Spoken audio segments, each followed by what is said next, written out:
તો છે ને બપોરે જમવામાં સરસ મજાનું ચણાનું ગ્રેવીવાળું શાક, વઘારેલા ભાત, રોટલી, પછી ચૂરમું હતું લાડવાનું, પછી વેફર હતી, છાશ હતી અને સરસ મજાનું જો પહેલાં રાધાને જમાડી લીધું હતું અને પછી મેં પણ ભરપેટ જમી લીધું હતું અને ભાત ખાઈ એટલે ઊંઘ કેવી સરસ મજાની આવે. અને પછી છે ને બેય મા દીકરી સૂઈ ગયા હતા તો 4:30 પોણા 5 વાગે ઉઠ્યા હતા. અને ભાઈ છે ને આ ખાંડ છે દરેલી અને છે ને મને એવું લાગતું હતું કે એમાં કંઈક જીવાત જેવું પડી ગયું છે એટલે મેં છે ને બધી ખાંડ પહેલાં ફટાફટ ચારી નાખી હતી. અને અમારી રાધા ત્યાં બેઠી હતી બાજુમાં એટલે બહુ વાર લાગી હતી મારે ખાંડ ચારવામાં. અને પછી છે ને પેલું શું કહેવાય કાચની બરણીઓમાં ભરી તો લીધી હતી પણ એને સેફ રાખવા માટે છે ને અને એ પણ કીડીઓથી એટલે છે ને આ કેળીનો ચોક છે ને એ મેં એમાં મારી દીધો હતો.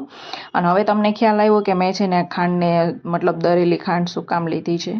લીંબુ શરબત બનાવવા માટે. પેલી ખાંડને છે ને બહુ હલાવી પડે ને બહુ વાર લાગે. અને પછી સાંજ પડતા જો આવા ફૂલીને દડા જેવા સરસ મજાના પરોઠા બનાવી નાખ્યા હતા. અને છે ને ભાઈ મારા બધા પરોઠા ફૂલે. મારી બેન અહીંયા આવી હતી ને તો એ મને કહેતી હતી કે બેન તારા બધા પરોઠા ફૂલે. અને મને ફૂલેલા પરોઠા હોય ને એટલે મજા જ આવી જાય. અને ભાઈ આની સાથે છે ને મારી ફેવરેટ વસ્તુ છે લસણવાળી ચટણી, ચા અને પરોઠા. એકવાર ટ્રાય કરી જોજો ભાઈ, એક નંબર. આમ મતલબ બધું જ ભૂલી જાવ એમ. અને છે ને અમે જમતા હતા ને ત્યાં સુધીમાં અમારી રાધા જોવો એને મતલબ ક્યાંય હક થાય જ નહીં. આ છે ને મારી મેરેજનો ચૂડલો હતો મેં છે ને અહીંયા ઉપર પેક કરીને રાખ્યો હતો. એણે બેને ખાનું ખોલી અને જો પાછી શું કહે ખબર, લાઇક કરો, ચેનલ લાઇક કરો, મતલબ મમ્માના વિડીયોને લાઇક કરો એમ. તો મળી આવતીકાલે નવા બ્લોગ સાથે, ત્યાં સુધી બધાને જય બજરંગબલી, બાય બાય.